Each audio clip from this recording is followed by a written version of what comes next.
You're listening to the Today's Wills and Probate podcast, one of the leading sources of information for the wills and probate sector. Don't forget to subscribe and sign up to our free newsletter at todayswillsandprobate.co.uk and follow us on LinkedIn and Twitter.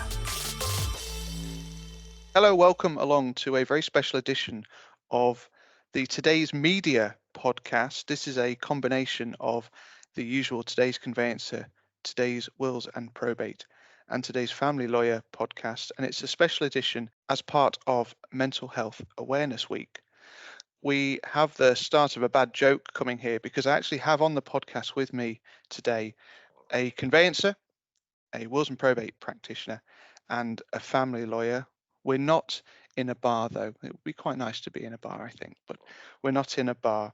And today, the conversation is all about the stresses and strains of being a lawyer. We know that working in the law is a challenging profession, but each of your individual disciplines, no doubt, brings various different challenges. So that's what I really kind of want to get into the discussion today. With me, I have Laura Burkinshaw, Michael Culver, and Marc Etherington. I'm going to let you guys do your own introductions, please. So, Marc, if you wouldn't mind going first. Yes, thank you, David. So my name's Marc Etherington. I'm a legal director at Rayden Solicitors. So I am a family lawyer. Rayden Solicitors, we specialise solely in family law. I'm based at the firm's Hampstead office in London, and I also sit on Resolution's National Committee and also the Wellbeing Committee as well. Thank you, Marc. Laura. I'm Laura Burkinshaw. I'm a legal director at Convey Law. We specialise in just conveyancing. I'm also lucky enough to sit on the board of the Society of Licensed Conveyancers. I'm the deputy chair there, and I'm also a trustee of the Conveyancing Foundation. And Michael. Hi everyone, I'm Michael Culver. I'm the managing director of the imaginatively named Culver Law Limited, and we're a niche private client law firm with offices in central London and Cambridge. And I'm also the chairman of the Association of Lifetime Lawyers, which used to be known as Solicitors for the Elderly. Great, thanks very much indeed for the introduction. So let's dive right into it. The podcast is about mental health and well-being. We all know that life in law is stressful, and perhaps you wouldn't mind sharing some initial thoughts about the stresses that you have in the role. As I say, my gut here is that you're all going to be stressed, but in slightly different ways. Marc, perhaps you wouldn't mind going first. From my point of view, in the world of family law, it's a very personal area that I have to deal with. So when I act for clients, going through a divorce, separation, or dealing with issues surrounding your children, it's often described to me as the most traumatic experience that they're going through in their entire lives. And actually, some clients have even said to me it's parallel to a bereavement, a serious bereavement within the family. And so as a family lawyer, you are dealing with a lot of negative energy that's coming your way constantly from different clients on different cases. And whilst I'm a lawyer, and I'm there to advise on the law and how it applies, it's very easy for clients to come to me and expect me to be a therapist or a counsellor and to provide that emotional support as well.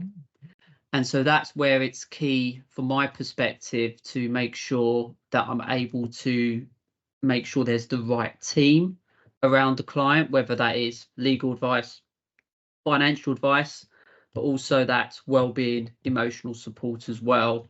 And yeah, when clients go through these really difficult experiences, you do see the worst in people as well. It's pretty hard. And that's why certainly in family law, we've had this challenge where we've had some really good professionals leave the profession in our area of work because it is so intense and it just proves too much for some people. So yeah, from a family law perspective, that's certainly the kind of challenges we face in the work that we do. I can't remember what the top 5 most stressful experiences in life are, but I know moving home death and divorce are on that list, aren't they? So we're well represented today. Laura and Michael, I see you both nodding along. Laura, a lot of conveyancers have left the profession as well, haven't they, recently? Yeah, actually, and a lot of what Marc said, we echo in conveyancing. Quite often we tend to walk parallel to the journey that a lot of Marc's clients are on. You know, we tend to be the people who are either stopping them perhaps being able to complete their transaction because we're not moving forward with their house sale or their transfer of equity or the like. I mean, on the plus, we also get to be on the other side of a very exciting move. But as Marc said, it's very, very difficult to distance yourself from the sheer emotion that those clients bring in to the transaction. And I certainly have noticed the younger staff, especially those who perhaps haven't bought a house before, they struggle to empathise with their clients, or you find the ones who empathise too much and they struggle to distance themselves, that it is for us a transaction, and finding those fine boundaries between them. But it really is a very difficult, or can be a very difficult time for clients and the staff during those transactions. And from a wills and probate perspective, Michael, I guess probably not too dissimilar to what Marc said about divorce being parallel to a bereavement. You know, you're going through things. It's a really difficult time of life. And also trying to convince people to write a will or need an LPA. It is, and really, like Marc said, you tend to turn into a bit of a counsellor for a lot of these clients. I mean, they are often going for a bereavement, or if they're not going for a bereavement, then we're talking about death and we're planning for death, and we're focusing on where we're all going to end up ultimately on a daily basis. And it is an emotional area. You regularly have clients in floods of tears on the phone or in the office or on Zoom or whatnot, and you're helping guide them through that. And it is a very emotional role, and it is hard to distance yourself from that emotion sometimes. And Lifetime Lawyers, we focus a lot on what we call soft skills, or kind of client handling skills, and getting our lawyers into a kind of way of dealing with that, and trying to be emotive, of course, and handle clients in the best way and get the best for them, but at the same time trying to move on from that kind of when you can, when it comes to focusing on your own life and whatnot. And the other thing that we'll all probably face is if someone's getting divorced, or someone's died and we're dealing with an estate, or there's a dispute over the estate, or if someone's moving house, it's the most important thing in their world at that moment. So there's a lot of pressure from them that gets put onto the lawyer. They want it sorted. They want this problem done and dusted. And in the kind of modern world that we live in, it's so easy to contact your lawyer or to plague your solicitor with WhatsApp messages or text messages, or stalk them on LinkedIn, or let alone email, phone, etc. So there's kind of no getting away from it sometimes. And I think, the big problem that we probably all face is switching off and not taking that kind of emotion home with you. I want to come back to switching off in just a second, but you talked there about developing soft skills with people. There's a big movement in family at the moment around collaborative law, and Marc referenced the fact that we want to get the right people around the client. Conveyancing feels a little bit behind that curve, Laura. I'm not sure it is. I think it depends on the practice you're in, if I'm honest, David. We spend a lot of time training our staff in the soft skills. As Michael rightly said, we spend so much time with these clients, whether it is in person, on the phone, by email. Tone is awful by email, you can't tell. Client portals. It's one of the things that I think in conveyancing almost became a lost art when we stopped seeing clients face to face as much. So we spend a lot of time in our first few weeks that we have, especially a new member of staff. They have an enrolment period of 3 weeks where they have a lot of intensive soft skill training, whether that is your tone in your emails, your telephone voice, how to de-escalate a client. I found, especially with some of the newer members, and I don't know if the rest of you have found this, is they have no idea how to start an email even. It's not a text and it's not a voice note, which everyone now seems to be doing. So we do spend a lot of time instilling the importance of client care. And we have a pilot call at the very beginning with all of our clients in which we try and assess the needs of that specific client.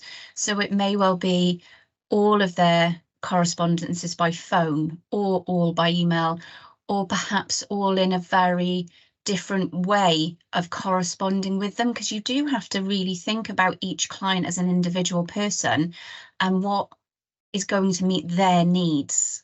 Marc, very briefly, perhaps give us a synopsis of the benefits that collaborative law provides in this context.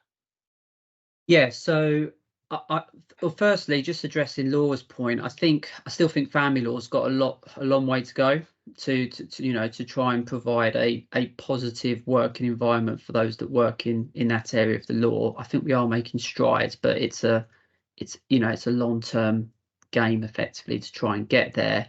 In terms of collaborative law, just to explain to those who don't know what collaborative law is, the idea is that rather it being us against them, let's say husband and his lawyer against wife and her lawyer, the idea is about you're working as a team.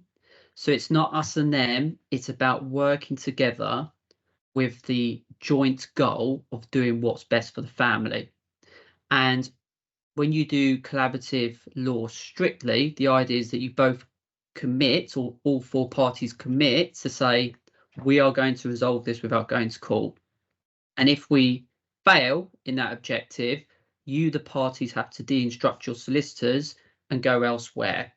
So effectively, it's a commitment by the lawyers to say, we believe in you two, we believe you can sort this out, and we believe that so strongly that we're prepared to effectively maybe lose work from it by knowing that if it all breaks down, you have to instruct somebody else. And so you all get into the same room, you have those discussions, and it's about working together very much. And it's a great way to work. And I get very frustrated why that approach is just not adopted on a more regular basis, because inevitably, actually, parents, husbands and wife, same-sex couples, they want the same thing. They just want something that's fair, but that often gets lost in the emotion of the situation they are in. And sometimes it's, common sense goes out the window. It is actually the emotion that's taken over everything. And that's why I often say to a client sometimes, I don't think you're ready to start the legal process yet. I think you need to step back, make sure you're okay, make sure your mindset's right, and then come and deal with the legal process, because you're more likely to do it in a better, more amicable way. That's something quite specific to family, isn't it? That we're talking about the mental health and well-being of the lawyer, but actually there's an element to this that the client has to be in the right frame of mind in order to be able to progress. Their mental health and well-being has to be considered. Is that something that you take into your practice, Michael? Oh yeah, for sure. We do contentious probate as well, and similar to what Marc was saying there, the client starts in such an emotional state, and we have to kind of apply a kind of commercial reality to it as well with them a lot of the time. So the kind of old chestnut of let's fight over every single little aspect, and every single word that they say is wrong and incorrect, and it's a case of kind of encouraging them to kind of pick their battles as well, really. And to what extent do we fight this? To what extent do we challenge it? And when do we? And how far do we take it? And often, it takes people. Everyone's different, as Laura was saying earlier. It takes some people a long time to get over a bereavement, and then when there is a sense of injustice, they can fight kind of forevermore on it. And you as the lawyer kind of dealing with that, you waste a kind of lot of energy because you want to do the best you can for them, but at the same time you've got to rein in their expectations a little bit and keep them kind of in check, that and almost put yourself in almost like a parental position, I guess, in many ways, because you've got to say to them, look, this just isn't worth pursuing, and you're going after something that you're not going to achieve. You're going to waste a lot of money. You're going to be very, very stressed. You're going to be very unhappy down the line. And that is often the biggest battle that we as lawyers face, is getting clients to take the advice that they're paying for. Which kind of neatly leads into your own mental health and well-being, and coming back to what you said, Michael, about switching off and the ability to switch off, or the ability to switch perhaps even from case to case. A challenge that you recognise? Absolutely. Yeah. I mean, I've been guilty of taking work home with me and letting kind of work stress impact on my own personal life. I'm sure we've all had that we feel like we have to work every single hour that's available, or you're waking up in the night in a panic about something you did or didn't do. And the other thing that I find that I've done a lot throughout my career is just being really, really self-critical and expecting perfection at like all times. And the slightest thing that's gone wrong, you can kind of blow out of all proportion and make it a bit of a disaster, and not kind of forgive yourself for it. I mean, ultimately, we're human. We are going to make mistakes on occasion. I think it's often kind of how we react to that mistake and what we learn from it, which is kind of what makes us grow and get better as lawyers. But it's easy to sit here and say this now, but when you're going through it, it's very, very difficult. There's a difference between you owning the business and having the business pressures as well as the legal pressures. But you've been nodding along to most of that as well, Laura. Again, something that you recognise in conveyancing. Yes, definitely. It's exactly the same. I think it is very difficult to separate yourself from the emotions that the client has brought to you within the day. What Michael said about us taking things home and taking it personally, more years ago than I care to remember, when I was a trainee and first learning, I used to keep a piece of paper, pad of paper beside the bed. So in the middle of the night, you used to wake up panicking and make a note. It does come home with you, and it's very difficult, I find, to separate your emotions from there. And we've worked really hard with our staff to try and create a day structure for them to follow so that they can have that time to switch off, because it's so important for people to be able to sleep and to be able to have that downtime to come back the next day feeling refreshed, even if they are being self-critical, like Michael said. You need to be able to draw a line under it and come back the next day much better. We have employed a counsellor within our office. He actually attends our office, and our staff make appointments with him. And we found that really helps, because even if they just want to rant and rave about a specific file they have, or whether it's external to our work environment, as we all know, that does impact your day to day when you've got something going on at home. And conversely, the other way round, we don't want our clients to impact our staff's lives and them take it home with them. That's something we really feel strongly at Convey Law. We have mental health first aiders. We have about 10 mental health first aiders throughout the office, and they're trained to look at the signs of when someone is starting to struggle, and not to counsel them, because obviously that isn't their job, but to recognise the signs and point them in the right direction.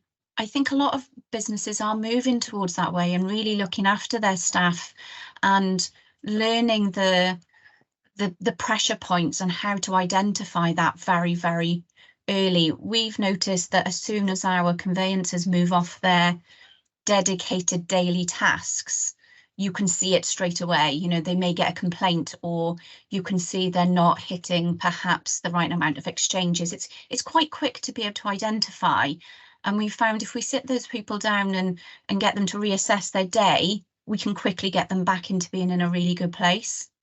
You said about drawing a line under it and starting the next day afresh. I mean, that's not always easy to do, is it, Marc?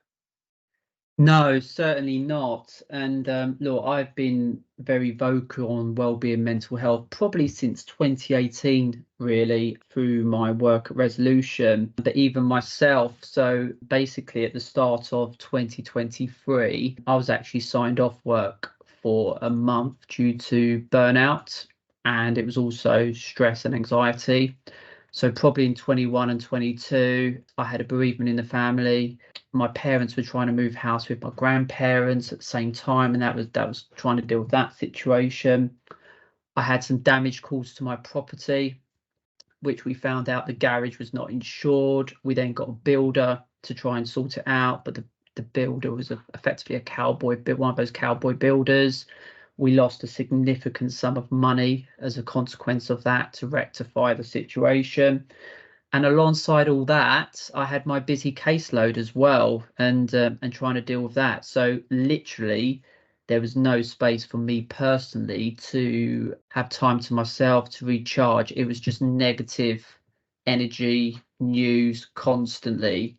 And I always thought to myself, oh, I'm talking about well-being a lot. It can't happen to me, but it did.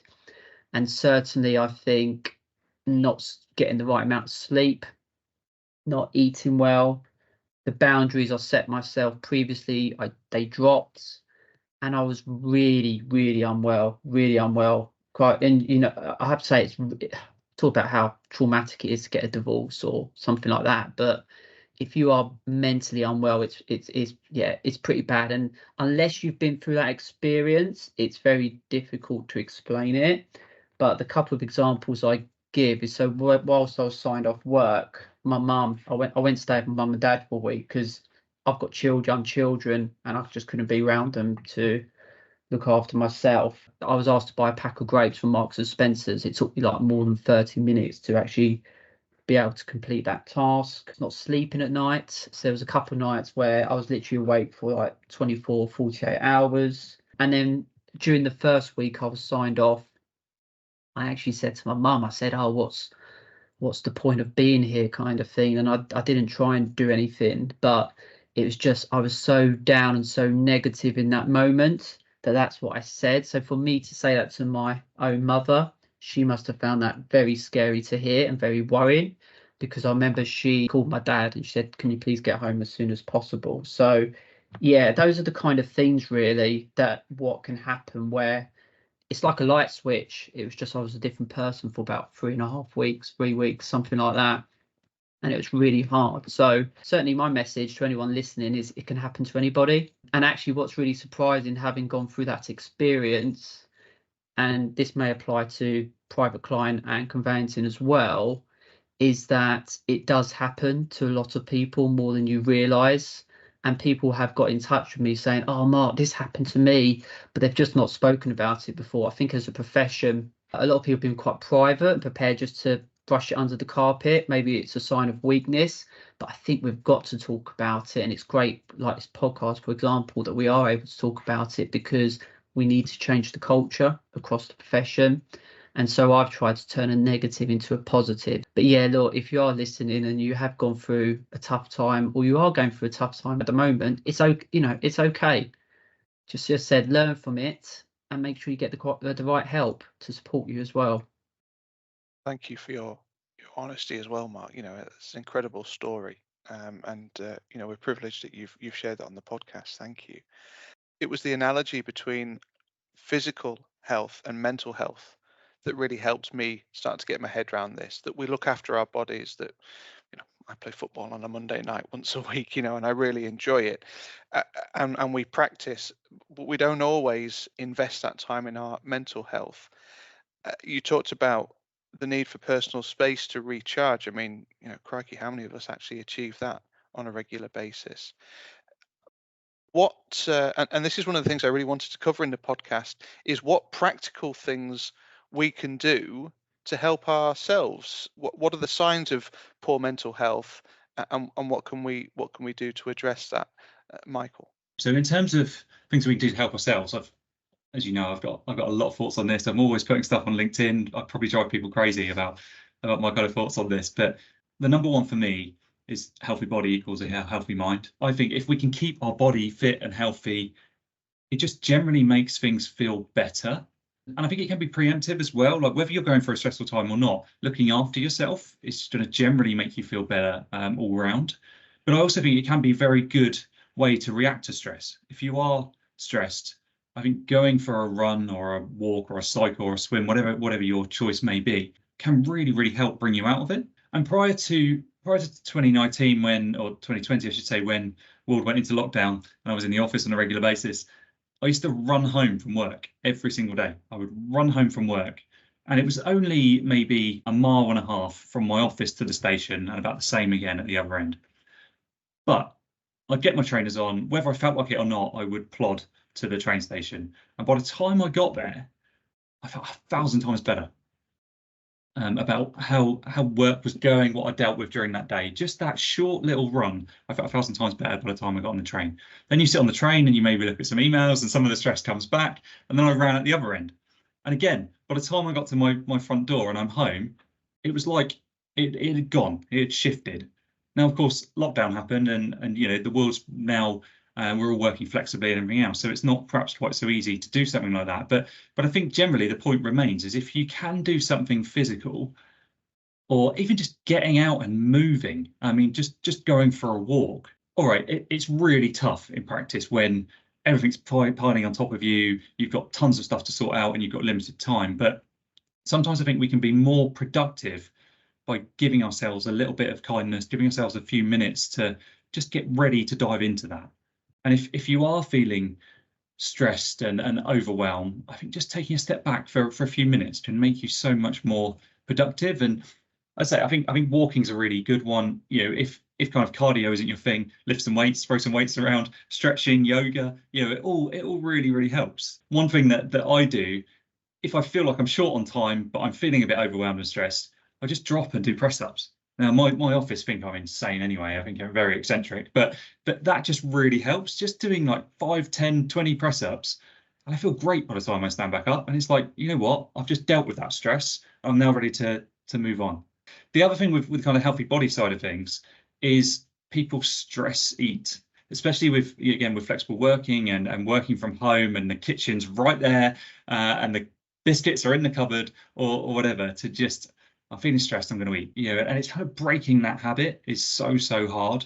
The other side of it, of course, is drinking as well, the stress drinking that can come into it. And I just need a beer or a glass of wine to unwind. That can be obviously a really slippery slope and just get worse and worse. And I don't want to preach on this too much, but I actually decided about 5 years ago that I just wasn't going to drink anymore because I just had to stop it. I wasn't an alcoholic or even close. I very rarely drank at home, but I would binge drink, and I would go out after a stressful day at work and I'd maybe have a few drinks. And I feel like that was my way of getting rid of the stress, but it's such an unhealthy response to it. I think it makes you kind of overthink a lot of stuff, and maybe you say things after a couple of drinks to colleagues that you might not have said otherwise. And, you know, things like this can happen. That's kind of a big no-no for me, is just kind of, if you can shift away from that, get away from the stress eating and focus on keeping your body healthy, I think it's really going to help when it comes to your mind and your thought process.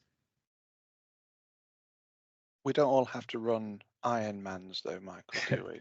No, not at all. And that's why I say, the walking, the stretching, the yoga, things like that. Getting into fitness is quite a tough thing to do if you're not used to it. If you've not made it a habit, getting into starting to do something on a regular basis is quite challenging. One of the things that helped me when I started out on my fitness kind of journey, if you like, was I just signed up for an event. I just found something that I quite liked the look of, which I knew was going to challenge me, and I signed up. And then I told the world I was going to do it. I put it on LinkedIn, I put it on Facebook, I put it on every form of social media. I told everyone I was doing this, because then you've got so many people who hold you to account to it. And so you almost feel when you're approaching the event, I've got to do this. I can't back out of this. You know, I'm going to let so many people down. I've made such a big deal of it that I've got to do this. And that in itself can become a little bit stressful. But the act of training or working for a particular reason can help make it a habit. And for me, that's something that's kind of been a journey over a good few years. But now exercise is just a habit, and it's part of what I do on a daily basis to help me manage my stress. And I prioritize it, because I know if I'm not exercising or I'm not looking after myself, I'm not going to be as productive. I'm not going to be as good at handling things that when they come up in the working day. So I make it a priority. Laura, you've got some really good initiatives in the firm. And Michael's made a great point there that, you know, we've got to prioritize this, not just in work, but outside of work as well. Yeah.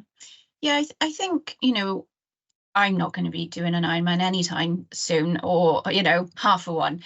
But I do think Michael is right. And it's one of the things that I must say I've really struggled at, you know, with over the last 20 years or so that I've been conveyancing, that of finding that, or forcing myself to prioritize, to find the time to do something that I know will improve my own health, whether it is, you know, physical or mental or both, because I thoroughly believe that they are joined. I've got 2 young children, and it can become quite difficult to set that time aside to take care of yourself. It's probably the biggest struggle I have, is not feeling guilty when I put myself first.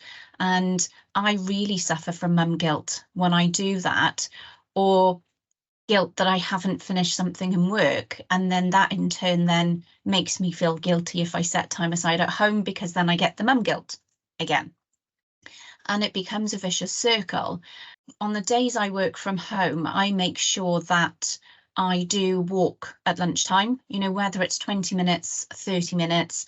It has been extremely difficult this year with the weather, and I've suffered more this year in the downs, I think, because we haven't been able to get outside as much because it has just poured. But it has made a difference to how I feel. We're not getting as much vitamin D because we're not getting outside as much. And you don't have that natural lift if you're not being able to get outside and have that fresh air. I am a football mum, so luckily or unluckily, I do spend most Sunday mornings outside, wet or not. But I have found that getting myself and the kids out watching football, I've got that half an hour, whatever they are playing for, out in the fresh air. Sometimes I'll walk around the pitch so that I'm not necessarily standing still, and I get that little bit of a boost of endorphins, you know, like Michael was talking about. But it really is hard, I think, for everyone now to find themselves important enough to prioritise themselves for even 5 minutes a day. And I don't have a magic answer to it, and I wish I had the dedication that Michael had. After each of my children, I actually ran half a marathon, but that was more because I let myself enjoy pregnancy, shall we say. And I agree with him. I did that for the purpose of, I signed up, I told everyone I was doing this half marathon, and you have that goal, and it made me go out running a certain amount of times a week. But I've let that slip, you know, because I then automatically think, oh, I've got time. And it's a shame, isn't it, that we do stop prioritising ourselves and how important it is to look after ourselves. I sense part of your story, Marc, is around the fact that you just simply didn't prioritise yourself at that point in time. I know you've got a young family as well, for example.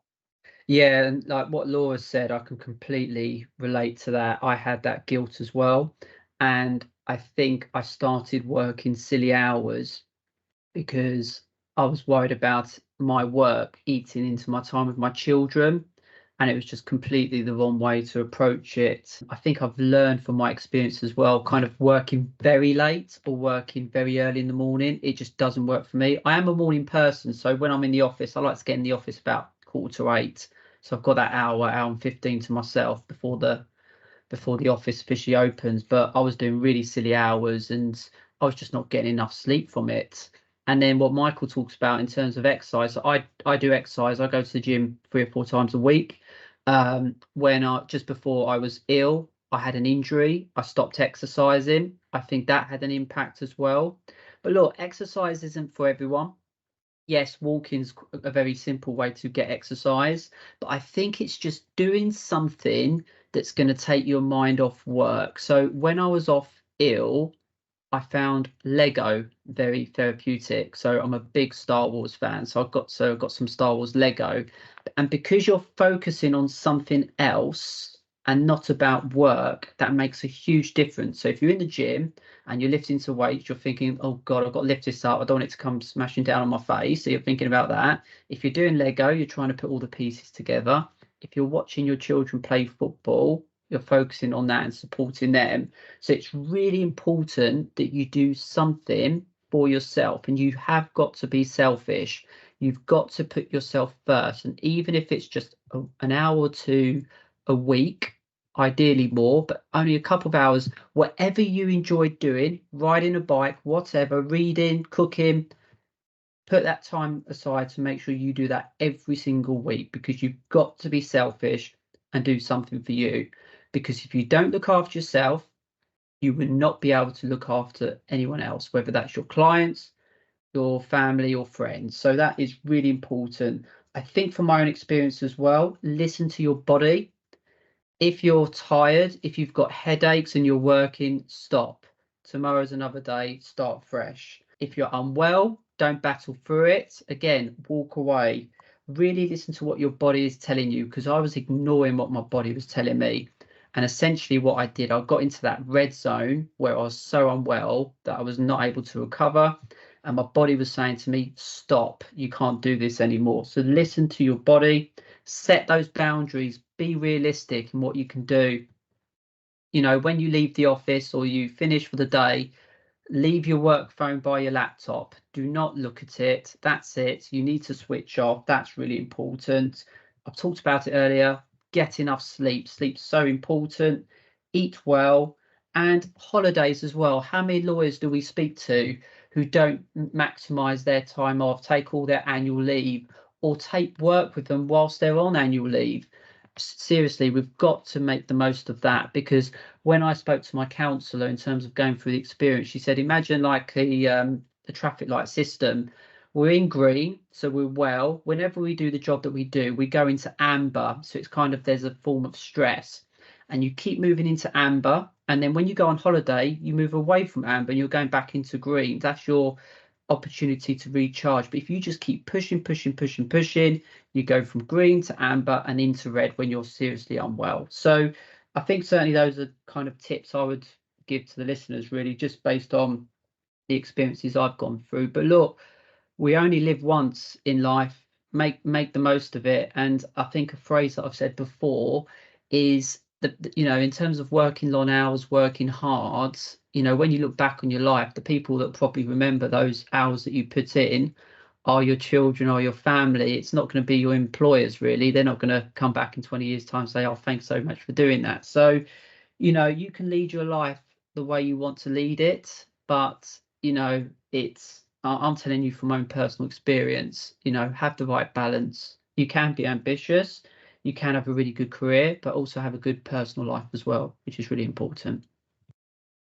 Just say on that, I don't think it's selfish to look after yourself. And I mean, I've got a young daughter as well, and you know, there's one thing about obviously feeling you're making time for the kids and the family, but when I'm with her, I want to be happy, cheerful Michael. I don't want to be stressed down, grumpy Michael who's got a lot on his plate. I want to have the best time I can with her. So I think if we can find a way that we can look after ourselves and you know, make a bit of time for ourselves, even if that means slightly less time with the kids or with the family generally, then we can have better quality time with them. But I understand exactly what Marc and Laura were saying, in that you know, you do get a bit of dad guilt, you know. And if I'm going off to a race weekend or something, which I do on occasion, I'm leaving my poor Spartan widow of a wife, as she calls herself, with the kid and the dog, and you know, she's got a lot to juggle. But it's so important. And as Marc says, like, exercise isn't necessarily a solution for everyone. But one of the things that I put down was doing something that gets you into a flow state. Now Star Wars Lego is probably a bit too far for me. I hate Lego, but I did something recently I've never done before and probably won't do again for a while. But it really got me into a flow state of the whole time I was doing it, I was thinking of nothing but what I was doing. And it's going to sound really sad, but it was basically a jigsaw puzzle, and it was a Where's Wally jigsaw puzzle that I started doing with my daughter, and inevitably she got bored within about 30 seconds of us starting. But I'd started, so I was carrying on with this jigsaw, and I spent hours doing it. I did not stop until it was finished. Yeah, and very sad as that is, it was raining outside. That's my excuse. I realised at the end of it that I thought about nothing else for the last couple of hours, apart from where the next tile was going, or where Wally might be on this silly jigsaw. And I realised at the end kind of how calm I was. And I think that's so important. Now, it doesn't have to be Lego, it doesn't have to be a jigsaw, but if you can find something that you quite enjoy doing that just gets you out of your own head for a little bit of time, I think that's so beneficial. Yeah, I agree, Michael. Actually, the big thing I started in COVID, and everyone teases me in work about it, is I ear read. So I don't really ever physically read a book anymore because I don't have the time. However, I'm a massive ear reader now, and I think I probably get through 3 books a month now, which I never would. And you know, like Marc said, and like you said, Michael, I think what it has enabled me to do is I shut my brain off from work. And, you know, whether I'm doing it, I put my earpods in, and I do it when I'm doing the house cleaning, and I travel over an hour to get to work. So I use that time, rather than to think about the stresses of my day, I switch off totally. And a bit like you're running, by the time I get home, I'm in a much better mood because I've taken myself into someone else's world, whether it be fictional or real. And I am a much, much calmer, nicer person when I get home, or even when I'm doing the chores around the house, because I remove myself from where I am. And it's really made a big difference to me in how I relax. The imagery, meme, whatever you want to describe it as, that I've seen is about exhaustion, and that point that we go on holiday or we take a break when we're exhausted. Whereas actually what we should be doing is going on holiday or taking a break before we reach that breaking point so that we can recharge. Otherwise, we only recharge as far as just below breaking point, for the sake of argument. It's been a really instructive conversation, this, and I'm hugely appreciative of the contributions that you've all made. I know, Michael, you've got some final thoughts, some final pointers that you wanted to share as well. Yeah, just a few bits that I found have helped me. I mean, just on the holiday point, you do get a lot of pre and post holiday stress as well in this profession, probably in all professions, but certainly in this profession, that I'm going away for a couple of weeks, so everything needs to be finished and perfect before I go. And then you come back and you've got 200 million emails in your inbox, and everything has to be dealt with on the first day back. And one of the things we do at my firm is we have a long run up to people's holiday. So we make sure, certainly when it's a longer holiday than a few days here and there, we make sure that everyone is talking about this person being away well ahead of time, and we're starting to get familiar with some of the issues on some of their files so that we're ready to pick up that caseload, and the stress is slightly less when they're away. The other rule that I have in my firm is that everyone has to take 2 weeks holiday every single year, every calendar year, and I insist on that, and I enforce it, and I take mobiles off and laptops off people to make sure that they are properly kind of switching off during that period. And one of my team said to me that she's never before been forced or even heavily encouraged, or even allowed in some cases, to take 2 weeks off and properly switch off during that time. But as we said, that's so important. I just wanted to mention before we really wrap up, it's a well-known slogan, but it is good to talk. I think Marc mentioned this earlier, that talking to someone is really, really important. I had a bereavement a few years ago when I went to a therapist who really helped me kind of through that myself. And I think going through that experience as well also helped me in terms of when I'm helping my clients going through a similar sort of scenario. But I think the point I really wanted to make was talk to someone. If therapist isn't kind of quite what you feel you need, another option is there's a lot of people out there now. I think they call themselves mindset coaches. We've got one at Culver Law who I work with. I talk to my mindset coach every single week. He works with my team as well, and he just helps me get on top of my outlook on various things. And if things have stressed me during the week, I talk to him about it, and he tells me or gives me a few tips or a few bits I can work on to help me stop dwelling on the negativity from it, really. It would also be a bit remiss of us not maybe to mention Law Care. Law Care are a fantastic organisation that if you are feeling overwhelmed or stressed, you can call and get some advice from or some help from. They understand the pressures of the profession, I think, and they are a really good organisation. I would encourage people to talk to. A few kind of other bits that have helped me. I mean, self-help books, whether it's Audible book or reading it, really works. I think I've got a few favourites. So if I can name drop a few books, but some of these are quite old, but they really work, I think. And there's one of my favourites is Feel the Fear and Do It Anyway by Susan Jeffs, and it's quite an old book now, but I think that's a really good one. There's a really good focus and message in that. There's one called How to Stop Worrying and Start Living, which I think a lot of us are guilty of. We're always worrying about the future and we're never kind of present. And that's a very good book as well, I think. And there's one called The Subtle Art of Not Giving a F, shall I say, by Marc Manson. That's a very good book, and it helps, I think, put things in perspective. And then Ant Middleton, kind of military guy, does a lot of these books as well on mindset. Like I think there's one called Mental Fitness. There's the Fear Bubble, Seronegativity, things like that are really quite good. Now, the only kind of slight limitation I have with self-help books is that I find them really, really helpful whilst I'm reading them or whilst I'm listening to them. But if I don't enact them or make a habit from it, a few weeks later, I'm back to maybe where I was.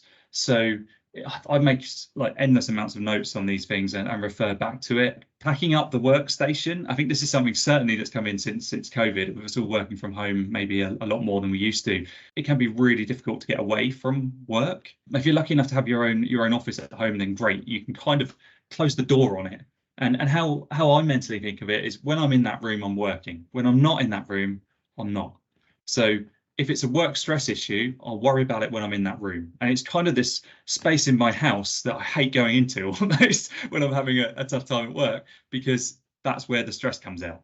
But it's narrow and it's limited, and I've shut the door on it. And it's kind of mentally shutting the door on it, I think, is really important. But obviously not all of us are lucky enough that we can have a study or a separate room we can work from at home. But what you can still do is pack up your work area, put your laptop away, like actually put it away, put it in a cupboard or get it out of sight, and like mentally symbolize to yourself that this is my time now. I'm no longer working. I'll stress and I'll worry about that when I'm back there. The other kind of thing I would stress is things like meditation or visualization. It's a little bit maybe out there for some people. It's something that I've tried and I struggle with a bit, but trying with my mindset coach to kind of implement this more regularly is spending a bit of time and focus each day in kind of meditation or visualizing. And a good kind of, I think, softer or halfway house alternative is breath work as well, like doing some breathing. It's amazing when we're stressed, we almost hold our breath a lot more and won't realize it. Breath work and actually focusing on your breath can really, really help make you calmer and more kind of present, if you like. And Wim Hof is probably well known. I mean, maybe don't go jumping into frozen lakes, but ice baths are beneficial, of course, but maybe don't jump into frozen lakes. But his breath work, I think, is really, really good. It's a good, quick way of changing your focus and getting back into a calmer state. I like to think of myself as a constant work in progress. So I'm not perfect. I'm a long way from perfect. And that thinking of myself as always improving helps me get over my perfectionism and me thinking I have to be perfect and me being self-critical for the slightest thing, basically. I'm constantly thinking I'm getting better. And every experience I have is making me a better lawyer or a better dad or a better person or a better athlete, whatever it is. If you can look at experiences in life and think, maybe I needed those lessons to help me get better or to help me become a stronger person, whatever it was, and trying to like not make the same mistake twice by writing down what went wrong and maybe what you're going to do differently kind of in the future can help you stay in that work in progress kind of mindset. Prioritizing sleep is important, and there's lots of sleep habits. I could probably spend a whole other podcast talking about good sleep habits. Things like turning off the screens and getting away from screens well ahead of bed is a very simple one. I mean, as lawyers as well, we do generally look at the negative, and we do dwell a lot on what can go wrong. And it's our job in a lot of cases, isn't it, to stop things from going wrong or to warn clients of the repercussions of things. And that can kind of stem into our personal lives as well. You're always looking at what could go wrong or what problem's going to arise around the corner. And there's an expression that, again, my mindset coach kind of has taught me that I like to think of a lot. And it's maybe the final thing I'll say. We don't experience life. We experience the part of life that we focus on. So I'll say that again. So we don't experience life. We experience the part of life that we focus on. I think that's so true. And for me, if it's not a good life, change the focus. Change the focus and it will become a good life. Hopefully that's helpful. Well, if that's not a good place to finish, then I don't know what is. It's been fantastic to have you all on the podcast, and the thing I take away from today is going back to the point about taking action, exercising the mind as well as exercising the body. The things that we've talked about today, they don't happen naturally in a lot of cases. You have to go out and make that effort. That's a real takeaway from my point of view. So thank you so much to you all for contributing to this special edition of the podcast. Thank you, Michael. Thank you very much, David. That was great. Thanks, Marc. No, absolute pleasure. Thank you to Laura. Thanks, David. Well, hopefully useful. Thank you very much indeed for listening in, and we'll see you again soon. You're listening to the Today's Wills and Probate podcast, one of the leading sources of information for the wills and probate sector. Don't forget to subscribe and sign up to our free newsletter at todayswillsandprobate.co.uk and follow us on LinkedIn and Twitter.